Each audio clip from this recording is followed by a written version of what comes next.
네, 아마 어제 오늘 시장 변동성 너무 극심해서 당황한 분들 많으실 텐데요. 이럴 때 또 우리에게 든든한 게스트분 한번 모셔봤습니다. 수급 분석의 달인, 교보증권의 박병창 이사님 모셨습니다. 안녕하십니까, 이사님? 예, 안녕하십니까? 네, 저도 뭐 현장에 있고 저도 이제 영업점에서 뭐 매일 매매를 하고 있지만 네네. 어제는 정말 저희가 이렇게까지 강한 시장을 처음 본다 그랬는데 네. 오늘은 또 믿을 수 없을 만큼 빠진다 이런 느낌을 좀 받았거든요. 이사님 혹시 오늘 뭐 현장 분위기 또 오늘 느낌 어떻게 보셨습니까? 네, 맞습니다. 어제 일단 지난주에 미국 시장의 강세를 우리가 반영을 못했죠. 그래서 한 1에서 2% 정도 상승은 일단 어떻든 상승할 거라고 생각하고 시작을 한 거예요. 그런데 일요일 날 공매도 금지가 발표가 됐으니까 그것도 반영이 안 됐죠. 그래서 그 반영이 안 됐는데 이번에 좀 특이한 상황이었기 때문에 이게 얼마나 반영될까라고 뭐라 그럴까요? 일단 의구심을 좀 갖고 시작을 한 거죠. 그래서 예상보다 굉장히 강했단 말이에요. 아침에 한 10에서 15% 정도 시작을 했어요. 그러다가 주춤하지도 않고 오후 들어가면서 점점 강해져가지고 막 에코프로면 상한가하고 그랬단 말이에요. 네. 아 정말 강하구나. 이 효과가 정말 있구나. 정말 공매도 때문이구나. 이런 생각을 한 게 어제였단 말이에요. 네. 그러니까 어제는 생각보다 강했다라는 거고 오늘은 반대로 이거 뭐야? 생각보다 약하네? 딱 이거인 것 같아요. 근데 이거는 수급 요인이 다분하겠죠. 네. 다분하겠죠. 근데 저는 어떻게 판단을 좀 하고 있냐면은 일단 급한 숏을 했던 공매도 했던 데들은 급하게 매물을 어떻든 다시 걷어들일 수밖에 없는 상황이었지 않나 생각을 합니다. 근데 급하다라고 표현을 하는 거 구분을 좀 하려고 제가 말씀을 드리는 건데 어떤 거냐면은 잘 아시겠지만 롱숏 펀드들이라든지 헤지 펀드의 롱숏들이 있어요. 네. 그 롱숏은 굳이 뭐 어차피 롱숏은요 공매도 금지가 없다 하더라도 1년, 2년 막 가요. 그래서 어떤 종목은 한 2년 동안 대형주 중에서 한번 숏에 걸리면 한 2년, 3년 동안 정말 오르지 못하고 그런 종목들이 있거든요. 경험적으로 그런 걸 많이 경험하셨을 거예요. 그런 것들은 내년 상반기까지인데 이번 조치 때문에 굳이 숏을 청산하고 그럴 필요가 있었냐. 그러지 않을 가능성이 높다라고 저는 생각을 합니다. 그 부분은. 그래서 장기적으로 롱숏을 구축해 간 그 포지션이 급하게 어제 청산되었다고 생각하지는 않고요. 그렇지 않고 뭐 일단 한 규모로는 한 1조, 2조 정도의 규모가 있는데 제가 알기로는 그 정도 규모로 단기적인 숏을 했던 그런 자금들이 있었습니다. 뭐 우리가 흔히 알고 있는 싱가포르도 있고 홍콩에 제일 많아요. 그런 사람들은 정말 급하겠죠. 정말 급하고 그들은 우리나라의 그 액티브 펀드 운영하는 사람들처럼 그 수익을 분기 또는 반기로 해서 수익에 대한 인센티브를 가져가는 그런 팀들이거든요. 그런 팀들은 높은 이자율 물론 연율이긴 하지만 그런 이자율로 주식을 빌려서 공매도를 쳐놨는데 그랬는데 만약에 계속 가져가면서 숏커버를 하지 않은 상태에서 혹시 주가가 오르면 손실도 나고 이자도 계속 내야 되는 상황이잖아요. 굉장히 급했겠죠. 그런 급한 것들의 숏커버는 어저께 있었다. 그래서 올라왔다라는 거죠. 그리고 나서 그게 이제 급한 우리가 왜 빠질 때 급한 매물이라는 표현을 쓰잖아요. 급한 매수가 있었던 거죠 어제. 그 급한 매수 빼놓고 오늘 추가적인 매수세가 있긴 있었겠죠. 숏커버가 있었겠죠. 그런데 어제 거의 대부분 아주 급한 거는 했을 것이고 그리고 나서 한번 시장을 지켜보면서 추가적으로 할 가능성이 있다고 저는 생각을 합니다. 그래서 일일천하라는 오늘 뭐 뉴스 보면은 사실 뭐 모든 언론은 그렇지만 이게 일일천하라는 표현이 또 나오더라고요. 그러지는 않을 것 같고요. 숏커버는 계속 해나갈 거라고 생각합니다. 다만 아주 급한 물량, 급하게 처리해야 되는 물량이 있었기 때문에 그것은 어저께 극단적인 상승이 나온 거고 그리고 오늘은 그게 좀 주춤하다 보니까 매도는 계속 있었거든요. 어제도 매도가 있었어요. 그 매도 때문에 오늘 빠진 부분이 좀 있었다 이렇게 생각을 하고 있고요. 또 내부적으로 수급을 보면 사실은 2차 전지에 거의 대부분에 있잖아요. 네. 근데 2차 전지의 부분들의 종목을 보면은 어제 2차 전지라 하더라도 매도한 종목들도 있었어요. 걔네들은 왜 그랬냐? 걔는 롱으로 들어와 있었기 때문에 그렇습니다. 그 롱숏에서 숏이 줄어드는 만큼 롱도 줄어들기 때문에 그런 현상이 벌어졌을 거라고 생각을 하고요. 근데 어제 샀던 2차 전지들 있잖아요. 네. 근데 오늘은 또 팔았어요. 그러면 오늘 공매도한 거냐? 이런 부분은 아닐 거라고 생각을 하고요. 그러면 맨날 시장에서는 롱 포지션 갖고 있고 숏 포지션 갖고 있고 그러냐? 그러지 않고요.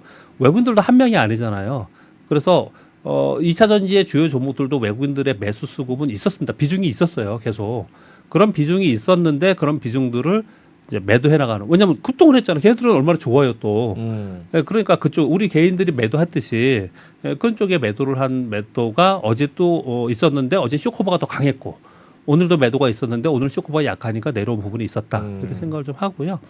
조금 더 구체적으로 조금 복잡하게 생각을 좀 해보면 여러 가지 경우의 수가 있겠지만 오늘 제가 보니까 그 주요 종목들의 주식 선물 있잖아요.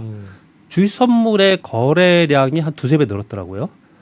원래 보통보다 한 두세 배 늘었어요. 두세 배 늘었는데 거의 대부분 매도가 강했습니다. 주식 선물은 매도도 할 수 있는 거거든요. 그러니까 삼성전자의 주식 선물이 있으면 주식이라는 기초자산 삼성전자가 있으면 삼성전자를 가지 기초자산으로 만든 선물이 있어요.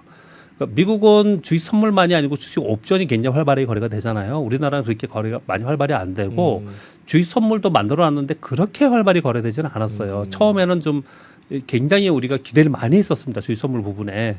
그런데 그렇게 크게 거래가 안 됐는데 지금 외국인들의 입장에서 볼 때 주식 선물에서는 매도를 할 수 있거든요. 그래서 오늘 보시면 주식 선물 매도가 많아요. 네. 굉장히 많습니다. 지금 제가 뭐 얘기할 중에 하면 시간이 걸리니까 좀 있으면 제가 한번 화면을 띄워볼게요. 네. 그 주식 선물에 매도를 했다는 얘기는 이쪽에서는 이제 더 이상 뭐 주가가 올라가면 손해 보는 숏포지션을 가지고 있다. 그러면 어딘가에서 해지를 해야 되는데 해지를 할 수 있는 방법은 시장 전체적으로는 선물을 매도해서 해지하는 방법이 있고 또는 종목 자체에서 주식 선물이 있다면 주식 선물로 할 수도 있는 거거든요. 오늘은 주로 주식 선물에서 그 해지하는 포지션들이 많이 늘어난 것 같다. 이렇게 좀 보여지고 있습니다. 네. 그러면 한 번 더 정리한다면 이사님의 관점에서는 이 공매도 금지의 효과가 하루로 끝나는 건 아니지만 일단 가장 강렬한 임팩트는 한번 있었던 것 같고 예. 앞으로 약간 어느 정도 영향력은 지속적으로 좀 있을 거라고 보시는 관점이시군요. 저는 그렇다고 봅니다. 뭐 네. 주식이라는 게 빠질 때도 한번 급매물이 나면 쭉 빠지잖아요. 네. 쭉 빠졌다가 이제 다 빠졌나? 그래서 좀 반동 좀 주다가 아닌가 봐 그러면 다 빠지고 그러면 이게 맞나 싶으면은 그때부터 어떤 또 횡보 구간으로 들어가고 그러잖아요. 또 반대로 쇼커버도 어떻든 지금 100조가 넘는다고 하죠. 쇼 포지션이. 근데 거의 대부분 제가 보기에는 롱쇼 포지션들이 거의 대부분이 있기 때문에 그런 대부분의 포지션들은 그냥 있을 거라고 생각이 들고요. 근데 급하게 단기 차익을 위해서 들어온 포지션들 있잖아요.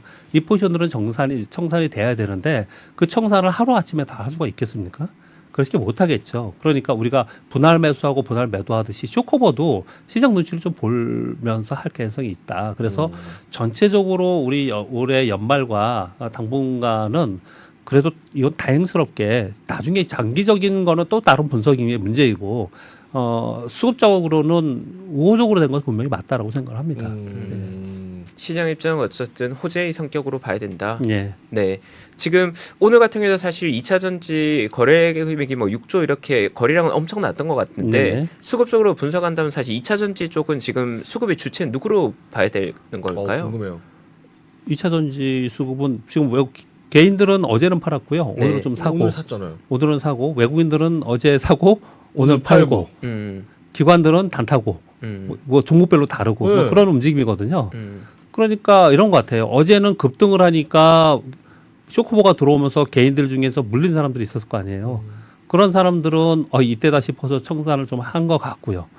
그런데 하루 아까 첫에 우리 얘기한 것처럼 생각보다 굉장히 강하네. 그리고 많은 사람들이 이거 연말까지 들을 수 있어. 이런 얘기를 하다 보니까 야, 그러면 이거 오늘 조정 볼 때 사야 되는 거 아니야? 이 개인 투자들은 그런 속성을 좀 가져요. 빠질 때 사고 싶은 속성을 좀 갖거든요.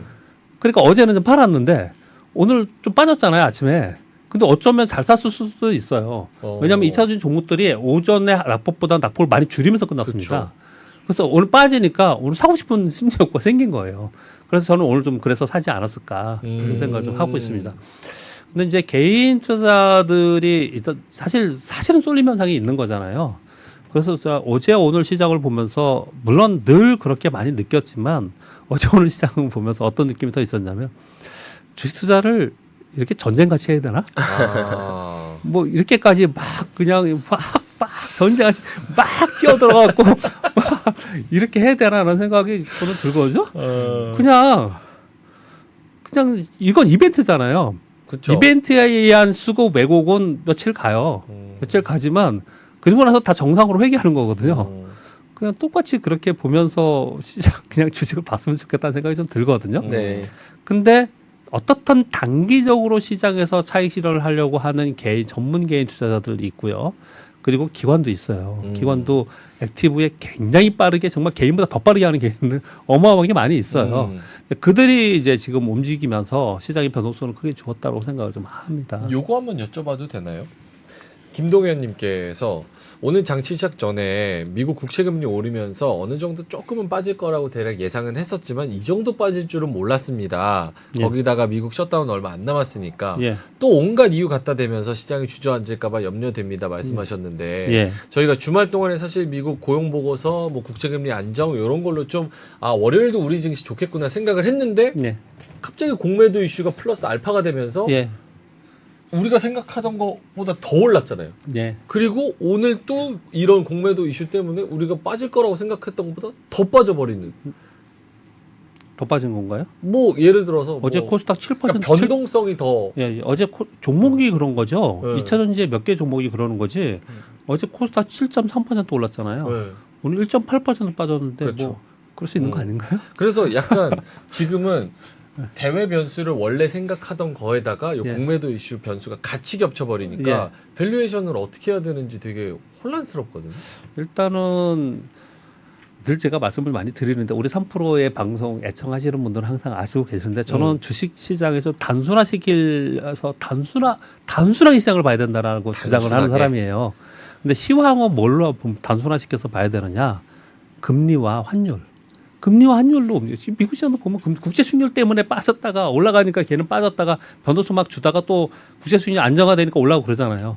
그리고 맨날 FOMC 때문에 우리가 걱정을 하는 것도 결국 금리 때문에 그러는 거잖아요. 국제 수익률 때문에. 근데 거기에 요번에 한 가지 또 변수가 생겼던 게 미국 재정 적자 때문에 국채 발행을 많이 한다고 하니까 그것 때문에 더 많이 올라온 부분이 좀 있잖아요. 그래서 제가 아침 방송에 늘 그 말씀을 드렸는데 예전에 2018년 10월 달에 11월 달에요. 2년 만기 국채 수익률이 3%, 2.9, 2.95 이렇게 갔을 때 네. 3% 넘기면 주식시장 다 망한다. 아. 난리 난다. 그랬었어요. 그때 그랬었습니다. 그리고 실제로 3%를 넘겼었어요. 3.2%인가 고점이었습니다. 그때 S&P 500 지수가 고점 대비 20% 하락했어요. 그랬다가 3.2% 찍고 오래 안 있었어요. 며칠 안 있었습니다. 그리고 그냥 다시 빠지기 시작을 해가지고 시장은 다시 정상시켰거든요. 그게 3%를 넘기면 주식시장 망가지고 뭐 경제 다 망가지처럼 얘기했던 거예요. 지금 몇 %예요? 4.6. 지금 5% 넘잖아요. 5% 넘잖아요. 그러니까 시장이라는 게 그런 거라는 거예요. 제 말씀은 요번에 그래서 아침에 계속 그 말씀을 드렸는데 네. 요번 10년 만기 국채 수익률이 5%를 넘기면 난리 난다고 계속 얘기를 하고 지금도 5% 넘기면서 내년도 5% 넘을 거라고 이제 월가에서 얘기하시는 분들 굉장히 많잖아요. 진짜 큰 걱정이에요. 근데 그건 또 차후의 문제이고 요번에 상황에서는 5%를 장중에 2번 터치했어요. 2번 터치하고 얘가 다시 밀려 내려왔잖아요. 그러면서 시장이 굉장히 변동성을 주고 그랬었는데 그러니까 내려오니까 사실은 5%나 4.8이나 4.75나 높은 거잖아요. 근데 시장은 그러지 않아요. 그것을 거기에 갔을 때 굉장히 걱정을 하고 그 변동성을 주고 난리 날 것처럼 그러는데 그 다음에 나중에는 이제 반영이 됐으니까 5%에 있는 거는 별 문제 아니야. 이렇게 시장이 받아들인다는 거죠. 그래서 지금의 상황에서는 국채 수익률이 지금 미 재무부에서 이번 주에도 10년물하고 30년물 지금 채권 발행하잖아요. 이런 부분들 때문에 계속 우려가 있고 미국 그 재정 정책 때문에 우려가 있는 건 분명히 맞습니다. 근데 그것을 제외하고 물가에 따라서 움직이는 연준의 기준금리 정책은 자연스럽게 내려가는 쪽으로 모두 다들 생각을 하고 있지 않습니까? 네. 그러니까 기준금리의 고점에 대해서는 어느 정도 다 왔다라는 게 대부분 생각을 하고 있는 거거든요. 그런데 수급적 요인 때문에 10년물 국채금리가 많이 올라왔던 부분이 있었기 때문에 그것만 요번에 그러니까 이게 미국의 정치권 노이즈인 거예요. 그러니까 요것만 뭐 특별한 다른 이벤트가 없으면은 고점 찍을 가능성이 상당히 높습니다. 그렇다면 국채 수익률 때문에 시장이 하락하는 것은 일단락됐다라고 보는 게 맞지 않을까 저는 생각을 하고 있는 거고요. 만약에 여기서 국채 수익률이 정말 블랙록에서 내년부터 3년 동안 5.5% 전후로 움직인대요. 그거 제가 보면서 다 망하려고 그러나? 정말 만약에 그렇게 된다면 위기 올 거라고 저는 생각합니다. 제가 이 방송에서 늘 얘기하는 것 중에 한 가지가 뭐냐면은 여기서 미국이 기준금리를 다시 올려서 5.75, 막 6% 만든다. 반드시 시스템이 올 거라고 생각합니다. 여기서 하면 절대 안 되고 절대 안 했으면 좋겠습니다. 기대합니다. 제가 그런 표현을 많이 쓰거든요. 근데 지금의 상황에선 시장에서 그래도 안정적으로 움직이는 거는 여기서 또 올라가지 않을 것이라는 공감대가 형성되어 있기 때문에 생각을 합니다. 그럼 금리의 한 축을 얘기를 했어요. 네. 그 다음에 이제 환율이잖아요. 환율도 제가 어떻게 표현을 많이 드리냐면요. 일단 저는 차트도 많이 보는 사람인데 지난번에 1350원 찍고 급락을 했거든요. 요번에 1350원 넘었었습니다. 1360원 70 갔었죠. 그리고 요번에 3일 동안 급락을 했거든요. 이게 차트상으로 급락을 하는 현상이 나타나면은 단기 고점이든 중기 고점이든 고점일 가능성이 굉장히 높아요.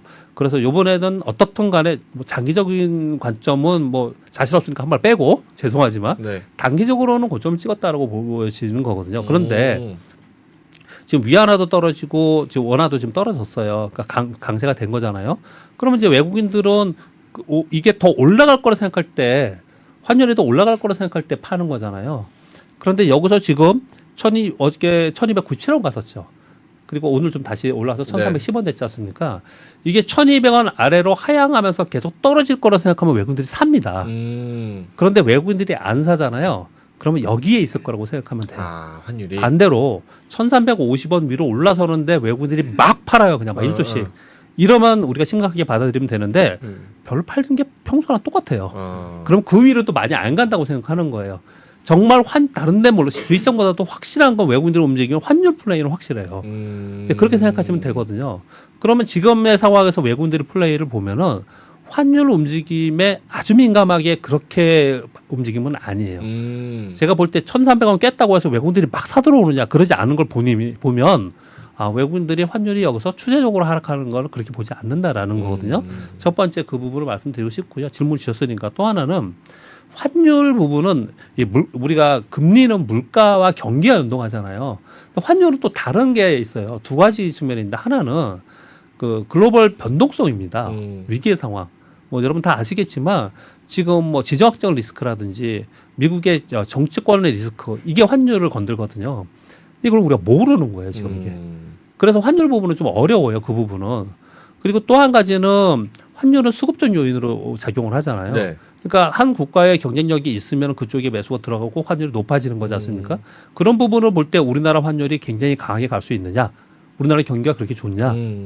그러신가요? 아니요. 아니지 않습니까? 네. 그러니까 우리나라 환율이 강하게 내려갈 수 있는 상황이 아닌 거고 위쪽을 더 바라보고 있는데 그것은 정말 위기 상황이 됐을 때 돌파하고 가는 거고 그 환율 부분은 저는 그냥 박스권에 있지 않을까. 그래서 금리는 좀 안정화되는 부분이 좀 있고 환율은 그냥 박스권에 있을 것 같고 그러니까 우리 시장은 좀 답답한 국면에 있는 것은 분명히 맞습니다. 답답한 국면에 있는 상황 속에서 유동성이 확 떨어졌었잖아요.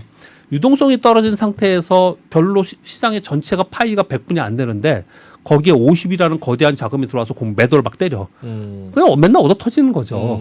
그러니까 요걸 막아준 거기 때문에 사후적으로 나중에 장기적으로 어떤 부작용이 있고 뭐 어저께 월가에서는 굉장히 비판적인 뉴스가 많이 나왔잖아요.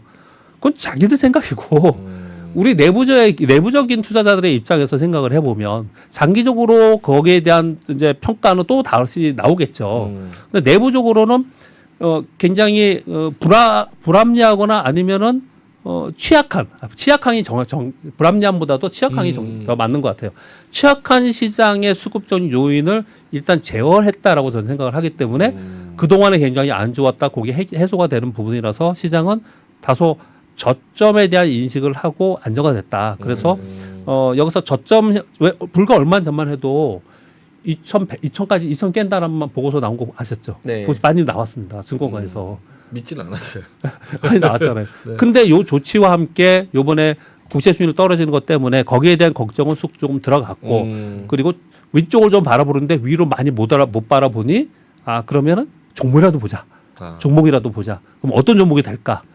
시장이 안정화돼야지 종목 장세가 이루어질 수 있는 거잖아요. 네. 그러니까 그런 단계까지는 좀 만들어줬다라고 근데 생각합니다. 공매도 금지 요 정책이 나오면서 위쪽으로 상단을 좀 더 열 수 있는 밸류에이션을 주는 건 맞아요?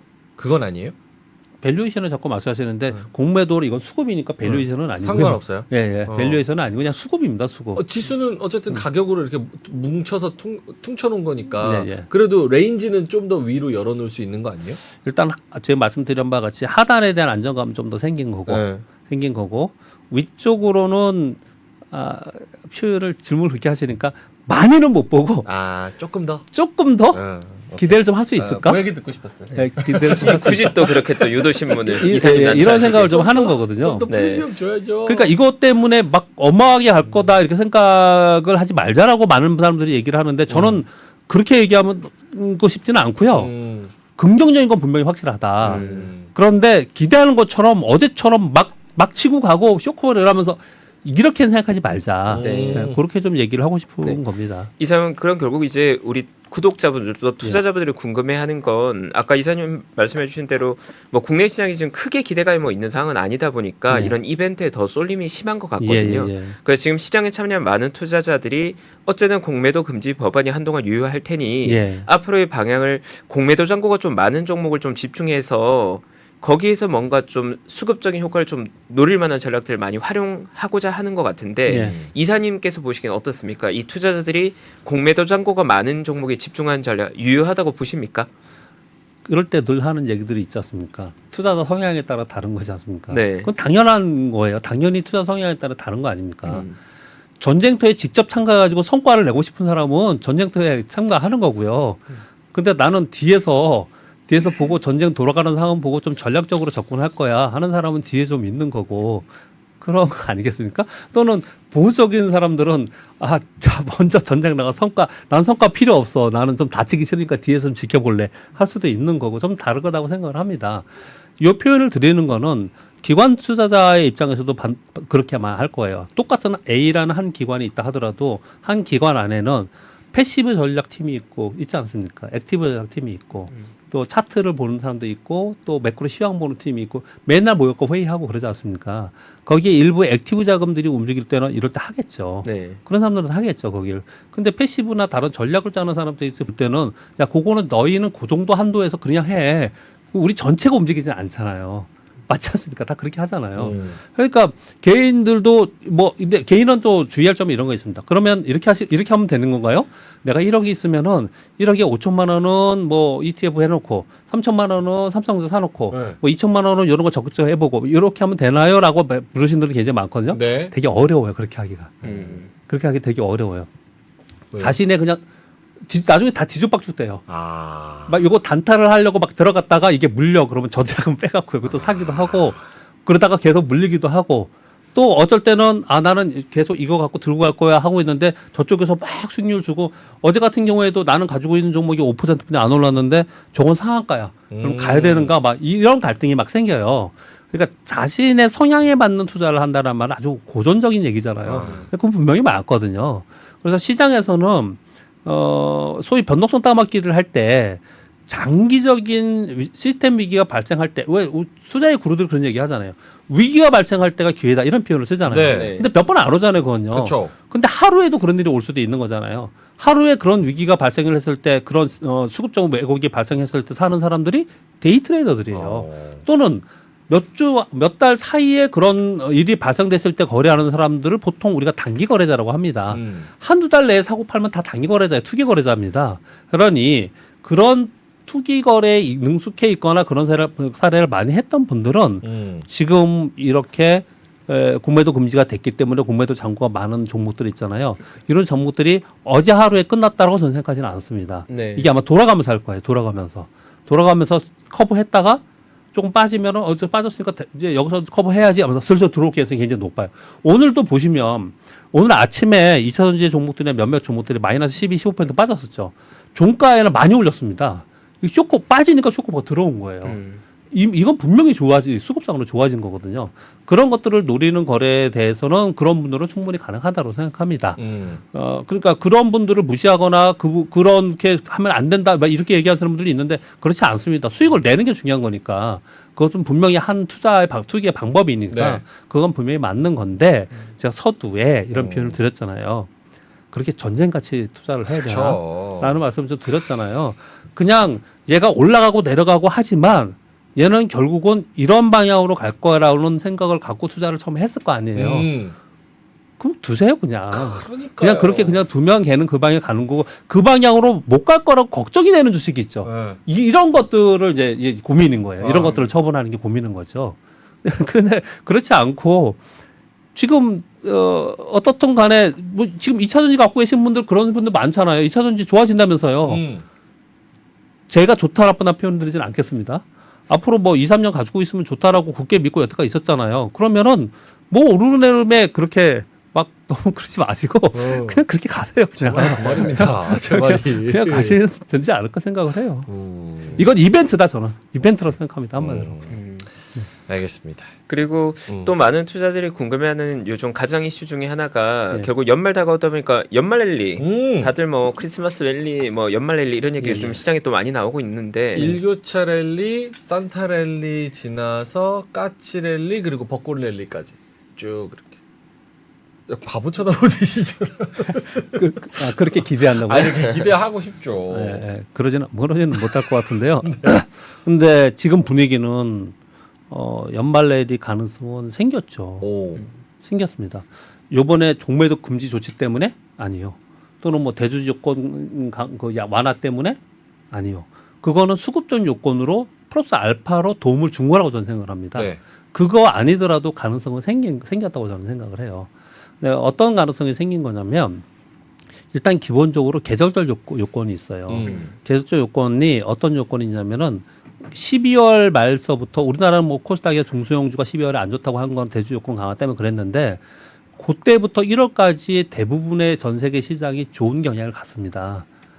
1월 연초 효과는 거의 확실하게 항상 좋았고요. 그런 이제 효과가 분명히 있었고요. 두 번째는 주식은 밸류에이션 자체가 많이 빠진 거, 싼 게 가장 큰 재료예요. 시장 자체가 요번에 뭐 한 3일 동안 올라와서 엄청 올라오긴 했지만 종목들이 굉장히 많이 빠져 있는 종목이 많았습니다.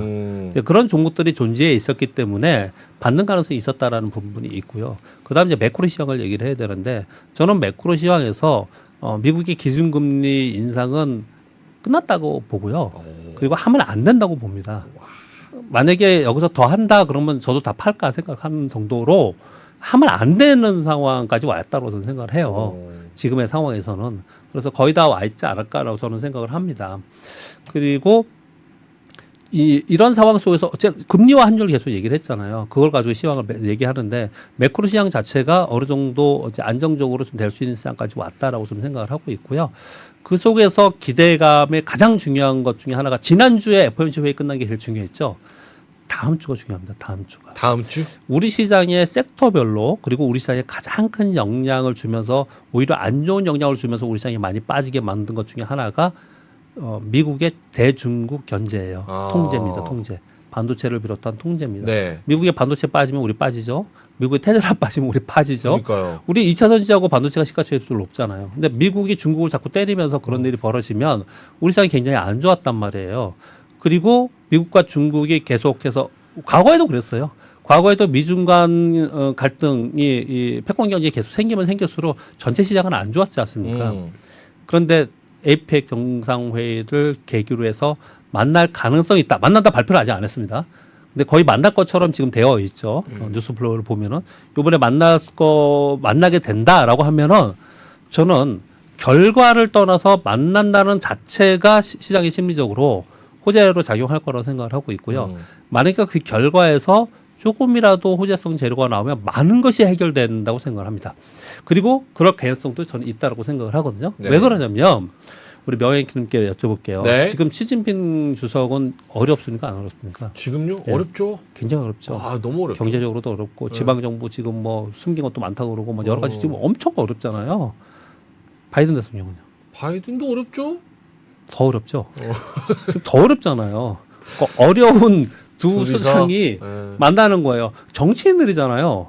정치인들이 만나서 어려운 상태에서 둘 다 어려운 상태에서 만난다. 그러면 너 나 이걸 도와주고 너는 나 도와주고 너는 나 그렇게 하지 않을까요? 이해관계가? 예, 이해관계를 아는 게 그게 눈에 띄게 우리가 원하는 대로 하지 않는다 하더라도 분명히 그런 게 나올 가능성이 있다라는 거죠. 가장 대표적으로 지금 미국은 가장 원하는 게 뭐냐면은 미국의 국채를 중국이 팔지 말아야 됩니다. 네. 또는 사주면 땡큐고. 사주면 너무 땡큐. 사주면 땡큐고. 그거 다 아시잖아요. 맨날 네. 들으시니까. 이제 이런 걸 딜을 할 가능성이 있죠. 근데 중국은 지금 원하는 게 뭡니까? 무역에서 관세 부분이나 반도체 통제나 이런 부분들 조금 완화해다 이런 얘기할 가능성이 있잖아요. 그 뭐 하나라도 이건 다 기대감이다 아직 여전히 안 될 수도 있겠죠. 정신이니까 깽판 놓고 할 수도 있겠죠. 근데 거기서 뭐 하나로도 어떻든 우리가 원하는 대로 해결이 된다. 굉장히 큰 호재가 될 가능성이 높고요. 그렇게 됐을 때는 연말 랠리와 내년 초까지 시장은 굉장히 좋은 상황이 될 수 있다고 생각합니다. 이건 현재는 기대입니다. 근데 시나리오는 우리 생각하고 있어야 되니까 혹시 어떤 얘기가 나오는지는 굉장히 중요하게 생각을 해야 될 것 같고 그것은 플러스 알파로 그게 나오면 더 세질 것 같고 그게 만약에 무산된다 하더라도 원래 연말 연초에 효과가 있었고 연말에 우리나라의 코스닥은 대주 요건 강화 때문에 매도가 나왔는데 요건을 완화한다고 하니까 네. 거기에 대한 걱정이 좀 사라졌고 그리고 수급적 요인으로 공매도 금지되어 있는 상황이고 그렇다면은 그것 때문에 걱정을 해서 클로징하고 이제 개별 종목 이제 다 접고 내년에 보자 이랬었는데 기회가 생겼네. 그러면서 움직임이 좀 나타날 가능성이 있다라고 생각합니다. 네. 근데 헨리 초님께서 지금까지 미국 장관들이 그렇게 갔는데 현실적으로 좀 힘들지 않을까? 사실 중국이 풀어달라는 그 부분 자체도 앞으로 헤게모니 싸움, 패권 싸움의 핵심이 달린 그런 문제라서 미국이 그거를 쉽게 그냥 땡큐하고 그건 우리가 여기서 논할 문제가 아니고 논할 우리 문제 같은 아니고. 민초가 뭘 그걸 어떻게 하겠습니까? 그냥 네. 그렇게 됐으면 좋겠다는 얘기를 하는 거고 악수하면 땡큐다. 예 그렇게 해서 뭐가 되면은 시장은 이렇게 될 거라고 생각을 하는 거지. 될지 안 될지에 대해서 우리가 논하면은 그거는 알지도 못하는 거 그냥 허공에 얘기하는 거나 마찬가지. 그런 의미 없는 얘기는 저기 저기 포장마차에 술 한잔 하면서 우리끼리 얘기하는 거고 이거 방송이지 않습니까? 네. 그거는 우리가 감히 얘기할 수 있는 얘기는 아니라고 생각합니다. 그게 굉장히 중요하기 때문에 변수를 네. 좀 지켜봐야 되고. 예. 맞습니다. 이제 그리고 사실 이번에 공매도 금지되면서 예. 투자들이 기대감이 굉장히 많이 있긴 한데 네네. 또 일부 우려의 목소리들도 있잖아요. 예. 이사님 관점에서 보기엔 혹시나 뭐 투자들 우려하는 부분들 중에 장기적으로 혹시나 좀 이런 부분 좀 조심해야 될 수 있다. 혹은 이런 부분 좀 걱정된다. 이런 부분도 혹시 있습니까? 걱정이 있습니다. 어떤 걱정이 부분입니까? 있습니다. 전에 네. 공매도 금지 조치 그때 팬데믹 때 있었을 때 공교롭게 제가 그때 국제부에 있었거든요. 국제부에 있었는데 이거 외국인들이 이거 다 팔고 나가지 않을까? 상당히 걱정했었어요. 그때 상당히 걱정했습니다. 근데 그러진 않았어요. 왜냐하면 그때는 우리만 그런 게 아니고 전체적으로 공매도 금지한 국가들도 굉장히 많았고요. 워낙에 패닉 상태였기 때문에 올라온 상황이 좀 있었거든요. 근데 그 걱정의 근본적인 원인은 뭐냐면은 외국인들은 우리 시장에 네이키드 롱으로 들어오지 않습니다. 롱숏으로 항상 해지하면서 들어오죠. 네. 일정 자금을 매수를 하면은 선물로 매도를 해지를 하듯. 그래서 외국인들 우리나라 맨날 선물 매도 포지션을 갖고 있잖아요. 매도 포지션을 일정 정도 계속 가져갑니다. 또는 팝선 포지션으로 옵션으로 같이 갖고 가든지 ELW를 갖고 가기도 하고 주식 선물을 갖고 가기도 하고 포지션을 가지고 가요. 자, 이런 부분 전체적인 그림에서도 그렇고 또 종목 단에서도 롱숏 헤지 펀드들은 롱숏 펀드들이 있잖아요. 그럼 한쪽으로 롱을 포지션을 정해 놓으면은 롱숏 펀드는 롱숏에서 양쪽에서 큰 이익을 추구하는 게 아니에요. 롱숏 펀드에 우리나라에서 제일 많이 하는데 거기 대표가 제 후배인데 형 숏으로 먹기 진짜 힘들어. 진짜 맨날 그래요. 숏으로 먹기 진짜 힘들다고 그러더라고요. 근데 롱숏을 취해 놓으면은 이 진짜 작은 이익을 취하려고 하는 거거든요. 그럼 대신 안정적인 이익을 취한다라고 표현을 하는 거예요. 그런데 갑자기 이 숏에서 이익을 내려고 하는 숏에서 금지시켰어. 그래갖고 숏은 주가가 올라가 무한대 손실이 날 수 있는 네. 위협성을 갖고 있는 그렇죠. 거거든요. 여기에 리스크가 노출이 완전히 돼버린 거예요. 그럼 이걸 해지를 해야 되지 않습니까?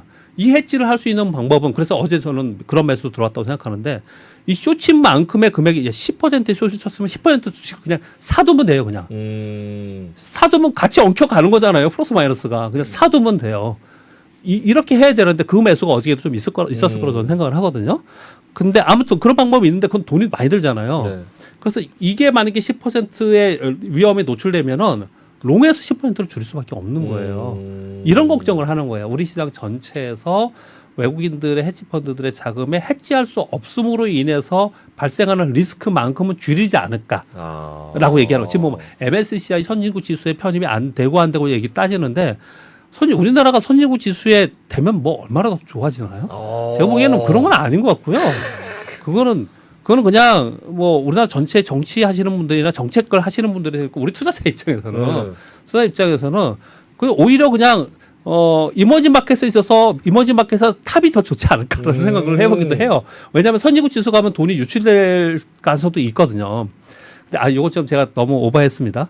그러니까 두 가지 측면을 제가 말씀을 드렸잖아요. 그래서 이게 장기적으로 갈 때 해지하는 수단이 없어짐으로써 외국인들이 그만큼의 비중은 줄이지 않을까라고 생각하는 거거든요. 이 걱정은 분명히 존재해 있다고 생각을 합니다. 조금 더 심하게 얘기하면 이들이 화딱지 나서 네. 화나가지고 야 이거 못하겠다 이거 해지도 못하게 하면 이거 어떡하냐 그래서 야 이거 청산해 이럴 개연성이 없는 건 아니잖아요. 야, 다 철수해 이러면서. 그러니까 그런 개연성이 전혀 없는 건 아니잖아요. 근데 그거는 걱정이 있긴 한데요. 있긴 한데 그들도 우리나라 시장에 돈 벌러 들어온 거지 않습니까? 그렇죠. 우리나라의 경기가 좋아지거나 기업이익이 늘어나면 그러나면 안 나가요. 안 나갑니다. 결국은 기업들이 잘하고 우리나라 잘해서 경기가 살아나고 기업이익이 좋아지면 그러면 나가지 않을 거다라고 저는 생각을 합니다. 그래서 일부의 그런 걱정은 분명히 있다라고 생각을 좀 하고 있습니다. 네. 알겠습니다. 오늘 이사님 나오시니까 속이 뻥 뚫립니다. 시원합니다. 아주. 저녁 방송에 더 잘 어울리시는 것 같은데. 그래요? 너무 좋습니다. 감사합니다. 자, 알겠습니다. 오늘 진짜 귀한 시간 내주셔서 오셨습니다. 자, 심층 인터뷰 오늘 좋은 말씀해주신 교보증권의 박병창 이사님이었습니다. 고맙습니다. 감사합니다. 감사합니다, 이사님. 네. 역시 이사님 최고입니다. 네, 아마 투자분들 궁금한 거 아마 속이 시원하게 또 해결되시지 않으셨을까? 형님 질문 다 못 하셨죠? 맞아요.